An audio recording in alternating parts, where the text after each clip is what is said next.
Hello friends, welcome to MRB ಅಡುಗೆ channel. ಇವತ್ತು ನಾನು ನಿಮಗೆ ಸೂಪರ್ ಟೇಸ್ಟಿಯಾಗಿರುವಂಥ ಮಶ್ರೂಮ್ ಬಿರಿಯಾನಿ ಮಾಡೋದು ಹೇಗೆ ಅಂತ ತೋರಿಸ್ತೀನಿ. ಇದು ತುಂಬಾ ಟೇಸ್ಟಿಯಾಗಿರುತ್ತೆ ಮತ್ತು ಈಸಿಯಾಗಿ ಮಾಡ್ಕೋಬೋದು. ಮಾರ್ನಿಂಗ್ ಬ್ರೇಕ್ಫಾಸ್ಟ್ಗೆಲ್ಲ ಮಾಡ್ಬೋದು. ಇದನ್ನು ಮನೇಲಿ ಎಲ್ಲರೂ ಇಷ್ಟಪಟ್ಟು ತಿಂತಾರೆ, ಅಷ್ಟು ಚೆನ್ನಾಗಿ ಟೇಸ್ಟಿಯಾಗಿರುತ್ತೆ. ಹಾಗಾದರೆ ಇದು ಯಾವ ರೀತಿ ಮಾಡೋದು ಅಂತ ನೋಡೋಣ ಬನ್ನಿ. ನೀವಿನ್ನೂ ನಮ್ಮ ಚಾನಲ್ನ ಸಬ್ಸ್ಕ್ರೈಬ್ ಮಾಡಿಲ್ಲ ಅಂದರೆ ಪ್ಲೀಸ್ ನಮ್ಮ ಚಾನಲ್ನ ಸಬ್ಸ್ಕ್ರೈಬ್ ಮಾಡಿ, ಪಕ್ಕದಲ್ಲಿರೋ ಬೆಲ್ ಬಟನ್ನ ಕ್ಲಿಕ್ ಮಾಡಿ. ಈಗ ಒಂದು ಕುಕ್ಕರ್ಗೆ ನಾನು 5 ಸ್ಪೂನ್ ಆಯಿಲ್ ಹಾಕ್ಕೊಳ್ತಿದ್ದೀನಿ. ಅದಾದಮೇಲೆ ಇದಕ್ಕೆ ಪಲಾವ್ ಸಾಮಾನು ಹಾಕ್ಕೊಳ್ತಿದ್ದೀನಿ. ಸ್ವಲ್ಪ ಪಲಾವ್ ಸಾಮಾನು, 1 ಸ್ಪೂನ್ ಕಸ್ತೂರಿ ಮೇಥಿ ಹಾಕ್ಕೊಳ್ತಿದ್ದೀನಿ. ಹಾಕ್ಕೊಂಡು ಲೈಟಾಗಿ ಫ್ರೈ ಮಾಡ್ಕೊಳ್ತಿದ್ದೀನಿ. ಗ್ಯಾಸ್ನ ಮೀಡಿಯಮ್ ಫ್ಲೇಮಲ್ಲಿ ಇಟ್ಕೊಳ್ಳಿ. ಅದಾದಮೇಲೆ ನಾನು 2 ಸ್ಪೂನ್ ಶುಂಠಿ ಬೆಳ್ಳುಳ್ಳಿ ಪೇಸ್ಟ್ ಹಾಕ್ಕೊಳ್ತಿದ್ದೀನಿ. ಹಾಕ್ಕೊಂಡು ಇದರಲ್ಲಿ ಹಸಿ ವಾಸನೆ ಹೋಗೋ ತನಕ ಫ್ರೈ ಮಾಡ್ಕೊಳ್ತಿದ್ದೀನಿ. ಇದು ಪೂರ್ತಿಯಾಗಿ ಹಸಿ ವಾಸನೆ ಹೋಗಬೇಕು, ಅಲ್ಲಿ ತನಕ ಫ್ರೈ ಮಾಡ್ಕೊಳ್ಳಿ. ಆಗಲೇ ಬಿರಿಯಾನಿ ಸೂಪರ್ ಟೇಸ್ಟಿಯಾಗಿ ಬರೋದು ಮತ್ತು ಚೆನ್ನಾಗಿರುತ್ತೆ ತಿನ್ನೋದಕ್ಕೆ. ನೋಡಿ, ಈಗ ಇದು ಫ್ರೈ ಆಗ್ತಿದೆ. ನೋಡಿ, ಈಗ ಪೂರ್ತಿಯಾಗಿ ಫ್ರೈ ಆಗಿದೆ. ಇದಕ್ಕೆ 3 ಈರುಳ್ಳಿ ಹಾಕ್ಕೊಳ್ತಿದ್ದೀನಿ. ಉದ್ದಕ್ಕೆ ಹಚ್ಚಿಟ್ಟಿರೋಂಥ ಈರುಳ್ಳಿ ಹಾಕ್ಕೊಂಡು ಫ್ರೈ ಮಾಡ್ಕೊಳ್ತಿದ್ದೀನಿ. ಈರುಳ್ಳಿ ಬ್ರೌನ್ ಕಲರ್ ಆಗಿ ಬರಬೇಕು, ಅಲ್ಲಿ ತನಕ ಫ್ರೈ ಮಾಡ್ಕೊಳ್ಳಿ. ಈ ರೆಸಿಪಿನ ನೀವು ಮಿಸ್ ಮಾಡದೆ ಮನೇಲಿ ಒಂದ್ಸಲಿ ಟ್ರೈ ಮಾಡಿ. ಹಾಗೆ ಯಾವ ರೀತಿ ಬಂದಿದೆ ಅಂತ ಕಮೆಂಟ್ ಮಾಡಿ, ಲೈಕ್ ಮಾಡೋದನ್ನು ಮರಿಬೇಡಿ. ಹಾಗೆ ನೀವು ಇನ್ನೂ ನಮ್ಮ ಚಾನಲ್ನ ಸಬ್ಸ್ಕ್ರೈಬ್ ಮಾಡಿಲ್ಲ ಅಂದರೆ ಪ್ಲೀಸ್ ನಮ್ಮ ಚಾನಲ್ನ ಸಬ್ಸ್ಕ್ರೈಬ್ ಮಾಡಿ. ನೋಡಿ, ಈಗ ಈರುಳ್ಳಿ ಚೆನ್ನಾಗಿ ಫ್ರೈ ಆಗಿದೆ, ಬ್ರೌನ್ ಕಲರ್ ಬಂದಿದೆ. ಇದಕ್ಕೆ 1 ಕಪ್ ಪುದೀನ ಸೊಪ್ಪು, 1 ಕಪ್ ಕೊತ್ತಂಬರಿ ಸೊಪ್ಪು ಹಾಕ್ಕೊಂಡು ಫ್ರೈ ಮಾಡ್ಕೊಳ್ತಿದ್ದೀನಿ.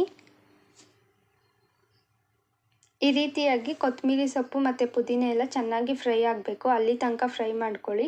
ಇದನ್ನು ನಾವು ಎಷ್ಟು ಚೆನ್ನಾಗಿ ಫ್ರೈ ಮಾಡ್ತೀರೋ ಅಷ್ಟು ಚೆನ್ನಾಗಿ ಟೇಸ್ಟಿಯಾಗಿ ಬಿರಿಯಾನಿ ಇರುತ್ತೆ. ನೋಡಿ, ಈಗ ಪುದೀನ ಕೊತ್ತಂಬರಿ ಸೊಪ್ಪು ಚೆನ್ನಾಗಿ ಫ್ರೈ ಆಗಿದೆ. ನೋಡಿ ಎಷ್ಟು ನೀಟಾಗಿ ಫ್ರೈ ಆಗಿದೆ ಪೂರ್ತಿಯಾಗಿ. ಇವಾಗ ಇದಕ್ಕೆ ನಾನು 1 ಬೌಲ್ ತುಂಬ ಮಶ್ರೂಮ್ ತಗೊಂಡಿದ್ದೀನಿ. ಇದನ್ನು ಕಟ್ ಮಾಡಿ ನಾನು ತೊಳೆದಿಟ್ಕೊಂಡಿದ್ದೀನಿ ನೀರಲ್ಲಿ. ಇವಾಗ ಹಾಕ್ಕೊಳ್ತಿದ್ದೀನಿ. ನೋಡಿ, 1 ಬೌಲ್ ತುಂಬ ಮಶ್ರೂಮ್ನ ಹಾಕ್ಕೊಳ್ತಿದ್ದೀನಿ. ಹಾಕ್ಕೊಂಡು ಇದನ್ನು ಚೆನ್ನಾಗಿ ಫ್ರೈ ಮಾಡ್ಕೊಳ್ತಿದ್ದೀನಿ. ನಾವು ಇದನ್ನು ಎಷ್ಟು ಫ್ರೈ ಮಾಡ್ತೀರೋ ಅಷ್ಟು ಟೇಸ್ಟಿಯಾಗಿರುತ್ತೆ ಬಿರಿಯಾನಿ. ನೀವು ಒಂದ್ಸರಿ ಟ್ರೈ ಮಾಡಿ. ಇದನ್ನು ನೀವು ಬೇಗನೆ ಮಾಡ್ಕೋಬೋದು, ತುಂಬಾ ಟೇಸ್ಟಿಯಾಗೂ ಇರುತ್ತೆ, ಈಸಿಯಾಗೂ ಇರುತ್ತೆ. ಈಗ ನೋಡಿ, ಮಶ್ರೂಮ್ನ ನಾನು ಫ್ರೈ ಮಾಡ್ಕೊಂಡಿದ್ದೀನಿ. ಈ ರೀತಿ ಕುದಿ ಬರ್ತಾಯಿದೆ ಲೈಟಾಗಿ. ಒಂದು 5 ನಿಮಿಷ ಆ ಥರ ಫ್ರೈ ಮಾಡ್ಕೊಳ್ಳಿ. ಇವಾಗ ಫ್ರೈ ಆಗಿದ್ದಾದಮೇಲೆ ಇದಕ್ಕೆ 8 ಹಸಿಮೆಣ್ಸಿನ್ಕಾಯಿ ಹಾಕ್ಕೊಳ್ತಿದ್ದೀನಿ. ಹಾಕ್ಕೊಂಡು ಫ್ರೈ ಮಾಡ್ಕೊಳ್ತಿದ್ದೀನಿ. ಅದಾದಮೇಲೆ ಇದಕ್ಕೆ 3 ಕಟ್ ಮಾಡಿಟ್ಟಿರೋಂಥ ಟೊಮೊಟೊ ಹಾಕ್ಕೊಳ್ತಿದ್ದೀನಿ. ಟೊಮೊಟೊ ಹಾಕ್ಕೊಂಡು ಸ್ವಲ್ಪ 1-2 ನಿಮಿಷ ಅಷ್ಟೇ ಫ್ರೈ ಮಾಡ್ಕೊಳ್ಳಿ. ನೋಡಿ, ಈಗ ಇದು ಕುದಿ ಬರೋದಕ್ಕೆ ಸ್ಟಾರ್ಟ್ ಆಗಿದೆ. ನೋಡಿ, ಈ ರೀತಿಯಾಗಿ ಚೆನ್ನಾಗಿ ಕುದಿ ಬರ್ತಾ ಇರುತ್ತೆ. ಇದನ್ನು ಸ್ವಲ್ಪ ಚೆನ್ನಾಗಿ ಕಲಿಸ್ಕೊಡಿ. ಮಶ್ರೂಮ್ ಎಲ್ಲ ಸ್ವಲ್ಪ ಬೇಯಬೇಕು, ಅಲ್ಲಿ ತನಕ ಕಲಿಸ್ಕೊಡಿ. 1-2 ನಿಮಿಷ ಕಲಿಸ್ಕೊಟ್ರು ಸಾಕು. ಗ್ಯಾಸ್ನ ಹೈ ಫ್ಲೇಮಲ್ಲಿ ಇಟ್ಕೊಂಡು ಕಲಿಸ್ಕೊಡಿ.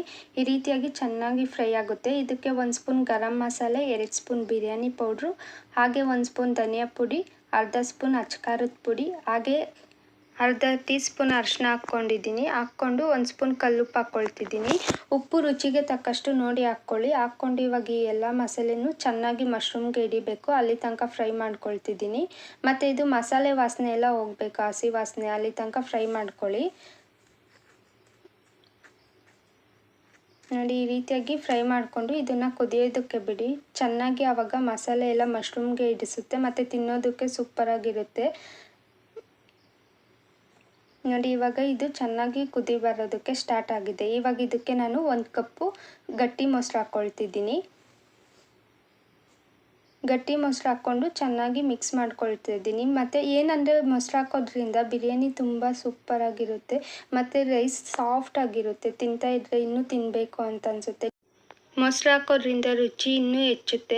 ನೋಡಿ, ಇವಾಗ ನಾನು ಇದನ್ನು ಚೆನ್ನಾಗಿ ಕಲಿಸ್ಕೊಟ್ಬಿಟ್ಟು ಇವಾಗ ಕುದಿಯೋದಕ್ಕೆ ಬಿಟ್ಟಿದ್ದೀನಿ. ಇದು ಚೆನ್ನಾಗಿ ಕುದಿ ಬರ್ತಿದೆ. ಮಶ್ರೂಮ್ಗೆ ಉಪ್ಪು ಖಾರ ಎಲ್ಲ ಚೆನ್ನಾಗಿ ಹಿಡ್ದಿದೆ, ಮಸಾಲೆ ವಾಸನೆ ಎಲ್ಲ ಹೋಗಿದೆ. ನೋಡಿ ಎಷ್ಟು ಚೆನ್ನಾಗಿ ಮಶ್ರೂಮ್ಗೆ ಎಲ್ಲ ಉಪ್ಪು ಖಾರ ಹಿಡ್ದಿದೆ ಮಸಾಲೆ ಎಲ್ಲ. ಇವಾಗ ಇದು ಕುದಿ ಬರ್ತಿದೆ. ಇದಕ್ಕೆ ನಾನು ಅಕ್ಕಿ ಹಾಕ್ಕೊಳ್ತಿದ್ದೀನಿ. 2 ಲೋಟ ಅಕ್ಕಿ ಹಾಕ್ಕೊಳ್ತಿದ್ದೀನಿ. ಇದನ್ನು ನಾನು ತೊಳೆದಿಟ್ಕೊಂಡಿದ್ದೀನಿ. ಅಕ್ಕಿನ ನೆನೆಸಿಟ್ಟಿಲ್ಲ, ಹಾಗೆ ಹಾಕ್ಕೊಳ್ತಿದ್ದೀನಿ ತೊಳೆದುಬಿಟ್ಟು. ಹಾಕ್ಬಿಟ್ಟು ಅಕ್ಕಿ ಹಾಕಿ ಚೆನ್ನಾಗಿ ಮಸಾಲೆ ಎಲ್ಲ ಅಕ್ಕಿಯಲ್ಲಿ ಮಿಕ್ಸ್ ಆಗೋಂಗೆ ಕಲಿಸ್ಕೊಡಿ ಪೂರ್ತಿಯಾಗಿ. ಈ ರೀತಿ ಕಲಿಸ್ಕೊಟ್ಟಾಗ ನಾವು ನೀರು ಹಾಕಿದ್ಮೇಲೆ ಬಿರಿಯಾನಿ ಮಾಡ್ತೀರಿ ಅಲ್ವಾ, ಆವಾಗ ಮಸಾಲೆ ಎಲ್ಲ ಚೆನ್ನಾಗಿ ಹಿಡ್ದಿರುತ್ತೆ.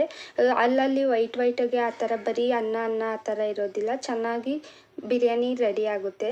ಇವಾಗ ಇದಕ್ಕೆ 2 ಲೋಟ ನೀರು ಹಾಕ್ಕೊಳ್ತಿದ್ದೀನಿ.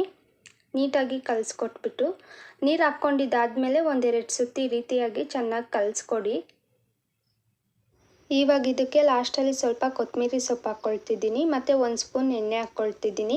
ಎಣ್ಣೆ ಹಾಕೋದ್ರಿಂದ ತಳ ಹಿಡಿಯೋದಿಲ್ಲ, ತುಂಬಾ ಚೆನ್ನಾಗಿ ಬರುತ್ತೆ, ಉದ್ರುದ್ರ ಆಗುತ್ತೆ ಬಿರಿಯಾನಿ ಲಾಸ್ಟಲ್ಲಿ ಈ ರೀತಿ ಎಣ್ಣೆ ಹಾಕೋದ್ರಿಂದ. ಅದಕ್ಕೆ 1 ಸ್ಪೂನ್ ಎಣ್ಣೆ ಹಾಕ್ಕೊಂಡಿದ್ದೀನಿ.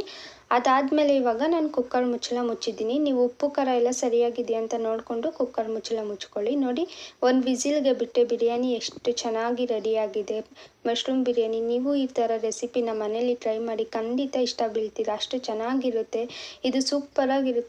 ಡಿನ್ನರ್ಗೆಲ್ಲ ನೀವು ಈ ಬಿರಿಯಾನಿ ಮಾಡ್ಕೊಂಡು ತಿನ್ಬೋದು. ನೋಡಿ, ಈಗ ಟೇಸ್ಟಿಯಾಗಿರುವಂಥ ಮಶ್ರೂಮ್ ಬಿರಿಯಾನಿ ರೆಡಿಯಾಗಿದೆ. ಇದು ಅಣಬೆ ಬಿರಿಯಾನಿ ಸೂಪರಾಗಿರುತ್ತೆ. ಎಷ್ಟು ಉದ್ದುದ್ರ ಬಂದಿದೆ, ಎಷ್ಟು ಚೆನ್ನಾಗಿ ಆಗಿದೆ ನೋಡಿ. ಇದು ನೋಡೋದಕ್ಕೆಲ್ಲ ತಿನ್ನೋದಕ್ಕೂ ಸೂಪರಾಗಿರುತ್ತೆ. ಈ ವಿಡಿಯೋ ನೋಡಿದ್ದಕ್ಕಾಗಿ ಧನ್ಯವಾದಗಳು. ನೀವು ಇನ್ನೂ ನಮ್ಮ ಚಾನಲ್ನ ಸಬ್ಸ್ಕ್ರೈಬ್ ಮಾಡಿಲ್ಲ ಅಂದರೆ ಪ್ಲೀಸ್ ನಮ್ಮ ಚಾನಲ್ನ ಸಬ್ಸ್ಕ್ರೈಬ್ ಮಾಡಿ, ಪಕ್ಕದಲ್ಲಿರೋ ಬೆಲ್ ಬಟನ್ನ ಕ್ಲಿಕ್ ಮಾಡಿ. Thank you for watching.